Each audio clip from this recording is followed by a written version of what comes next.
प्रश्न हा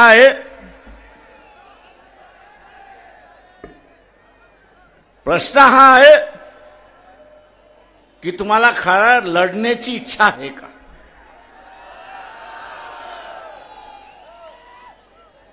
काँग्रेसवाल्यांना विचारतो, तुम्हाला हरवण्याची इच्छा आहे का?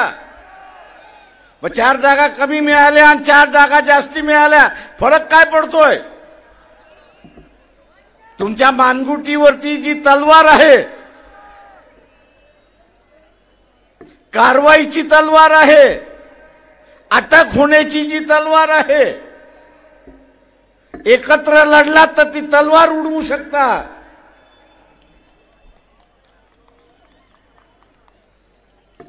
पण भिवून लढायला लागलात तर ती तलवार तुमच्या मानेवरती पडल्याशिवाय राहणार नाही, हे लक्षात घ्या. आणि म्हणून म्हणतो, युती केलीत तर वाचाल, युती नाही केली तर जेलमध्ये जाणार, एवढं लक्षात घ्या.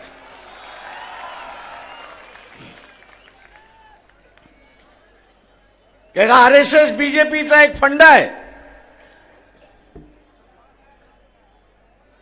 दैदेवान फुंडकर इथे बसलेले आहेत. मध्यंतरी मोहन भागवत अकोल्याला आले होते. दैदेवान फुंडकर यांना म्हणालो की पोलिसांना सांगा की आम्हाला असणारं निवेदन द्यायचं आहे. मोहन भागवत यांना निवेदन द्यायचं आहे. पोलिसांनी निरोप पोचवला, त्यांची भेटही झाली. ते म्हटले आरएसएस मध्ये निवेदन घेण्याची पद्धतच नाही. अरे कोणाची समस्या असेल तर तो निवेदन देईल, कोणाला काय मांडायचं असेल तर ते निवेदन देईल. ते हे एवढे हिटलर आहेत,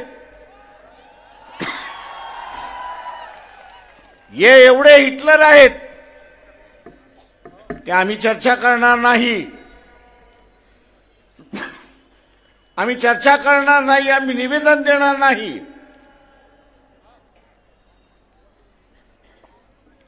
आणि निवेदन घेणारही नाही. हे काय दाखवतंय? ही एकच गोष्ट त्या ठिकाणी दाखवते, आणि ती म्हणजे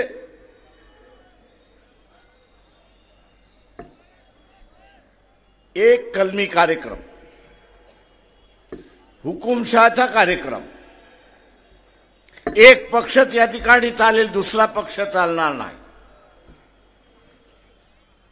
आणि म्हणून इथल्या असणाऱ्या विरोधी पक्षानं सांगितलं, इलेक्शन होईपर्यंत तुम्ही त्याच्याशी बोलू शकता,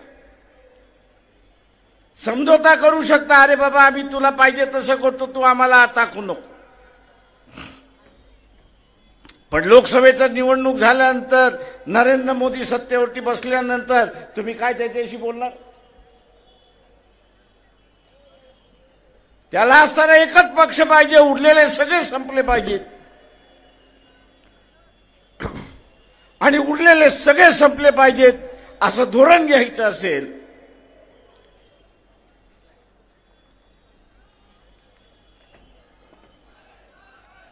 तर उरलेल्या सगळ्यांना संपवणं ही त्याची गरज आहे. आणि संपवण्याचा मार्ग म्हटला म्हणजे तिहार जेलमध्ये यांना टाकून द्या. तिहार जेलमध्ये यांना टाकून द्या आणि यांचा पक्ष आपोआप त्या ठिकाणी संपतो. राजकीय पक्ष वाचणं ही आज काळाची गरज आहे.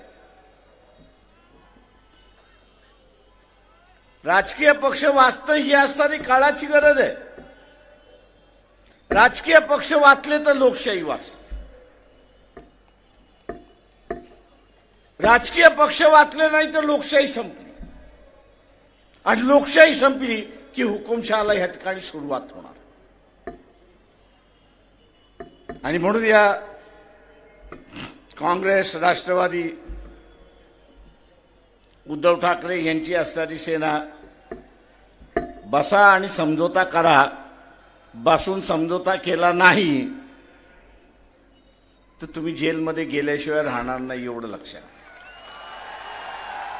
तो मोदी बसलेलाच आहे. आम्ही काही सत्तेवरती नव्हतो, मंत्री नव्हतो, त्याच्यामुळे चोऱ्या मोऱ्या करण्याचा प्रश्नच येत नाही. जे सत्तेवरती बसले त्यांनी चोऱ्या मोऱ्या केल्यात असं मोदी म्हणतोय. खरं किती खोटं किती कोणाला माहिती.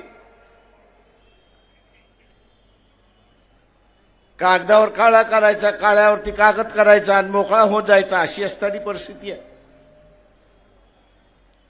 आणि म्हणून आपल्याला सरळ सावध या ठिकाणी राहावं लागणार.